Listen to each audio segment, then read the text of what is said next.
y el peor de los temores, Chile versus Argentina, Perú y Bolivia. Si hacemos política ficción, si hacemos... Como un grupo de las clasificatorias, pero del terror, ¿no? Del terror. Mega terror. ¿Qué hubiese pasado si efectivamente Chile se enfrenta a ese escenario?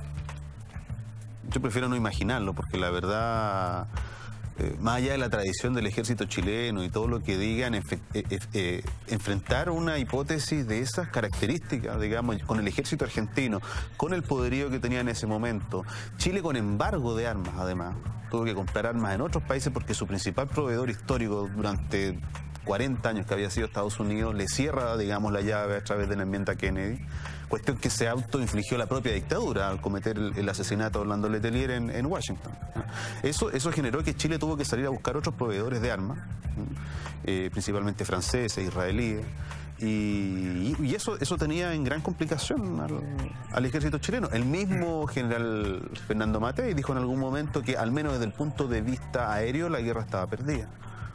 Mira, ¿cuál era la capacidad, Cristóbal, militar, la capacidad, digamos, de destrucción, de armamento que tenía Argentina frente a la Armada chilena? A ver, o sea, frente respecto a la Armada, milicia. ya que tú ponías la Armada, hablemos de la Armada. Bueno, la Armada argentina estaba bien apertrechada y tenía una ventaja táctica, que era el portaaviones el 25 de mayo, que ya, bueno, está desguazado, ya no una reliquia que está oxidándose en un dique seco.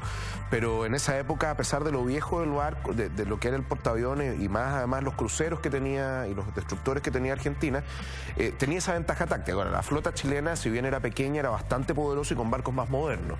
Entonces, y la diferencia es que los argentinos estaban entrando a territorio desconocido, mientras que nosotros estábamos peleando en territorio conocido. Entonces eso también genera ciertas ventajas. Hay otros factores de tipo geográfico. También. En el caso de la guerra aérea, Chile no tiene profundidad estratégica. No tiene profundidad, claro. Nada.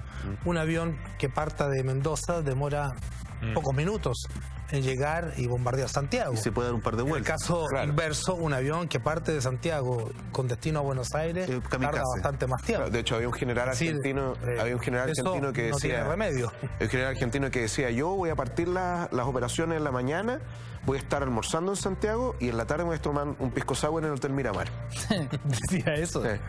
Entonces, claro, ahora, desde el punto de vista aéreo, claro, Chile tenía aviones, a ver, los mejores aviones que tenían los F-5, los Tiger, que eran conocidos como los cazas del tercer mundo, que ahora ustedes lo van a ver desfilando en la parada militar porque se les hizo un acondicionamiento. Estaban los A-37, los Dragonfly, que eran unos aviones bastante buenos pero pequeños, y los famosos, algunas veces infames, Hawker Hunter, que eran unos aviones británicos, pero muy antiguos, de la década de los 50, que hubo que refaccionar los motores con los israelíes porque nadie nos quería pasar las piezas, digamos, para poder arreglar los aviones. Entonces ahí habían graves problemas, y la fortaleza mayor del ejército chileno era precisamente sus infantes, su artillería, etcétera. En ese sentido hay que reconocerle a Pinochet y al Estado Mayor del Ejército que apertrecharon muy bien a sus tropas, pero ahí Chile se estaba preparando por una guerra sangrienta y larga, ¿no? Entonces no iba a hacer algo así como un paseo, digámoslo, como Chile se acostumbraba a pasear por los países que invadían en otros tiempos. Entonces habría sido una cuestión horrenda. Yo estoy de acuerdo con Manuel que es mejor no pensar en esa hipótesis. Bárbara Andrés, vencedor y jamás vencido el ejército chileno. ¿Qué les parece esa cita célebre? Bueno, esas citas célebres son de estas construcciones que en el fondo que tienen un fin. Ahí en la nota daban un par de ejemplos de por qué eso no sería tan así, etcétera. Pero más que si es verdad o es mentira, ¿cuál es la necesidad de seguir insistiendo en esa idea? Que con lo que estábamos hablando antes, la misma idea de Portales y Chile, que es un país tan ordenado. En Chile no existen caudillos, el país de la estabilidad, de la institucionalidad. No hay populismo. Claro. No hay populismo. Ahí está Carlos Ibáñez. No hay caudillo. Ahí está Ibáñez, Alessandri, otro tanto. Entonces también es como de esta construcción de una supuesta identidad nacional que se alimenta de la historia, pero que una vez que la vas a revisitar, te empiezas a dar cuenta que empiezas a tener una fractura cada vez más profunda. Siendo más específico, Pero Andrés, además, ¿cuántas veces vencido y cuántas veces vencedor? Es que a mi juicio importa poco esa distinción, porque el gran problema y la gran deuda que tenemos hoy día es la distancia que existe entre las Fuerzas Armadas y la sociedad, y que es una cuestión que, si bien ha habido una transición política, hoy día lo que ha sucedido con Manuel Contreras, con Moren Brito, y las mismas declaraciones del comandante en jefe del ejército respecto a cómo ellos toman decisiones internas, refleja que hay una brecha social y una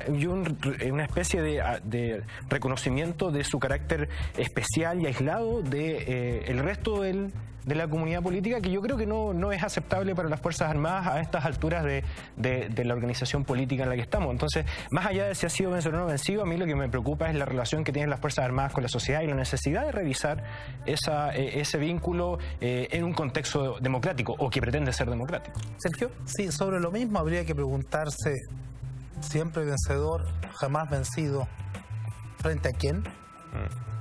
Porque de hace 130 años a la fecha, aproximadamente, todas las victorias del ejército han sido contra su propio pueblo, no contra países extranjeros.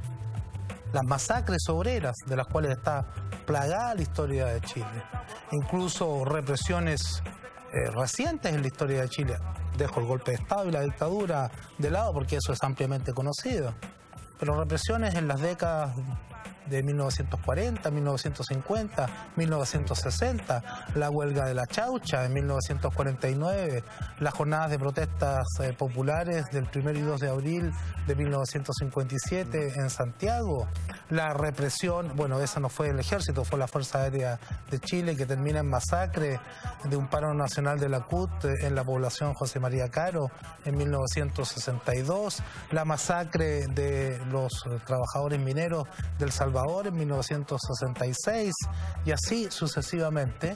Son todas victorias militares sobre el pueblo chileno. ¿Están de acuerdo? Nada para sentirse demasiado orgulloso. Yo pienso que el lema de vencedor jamás vencido es una cosa interna, digamos, para leonar a las propias fuerzas, pero efectivamente, si uno revisa la historia reciente del país, principalmente a quienes han enfrentado las Fuerzas Armadas es a civiles.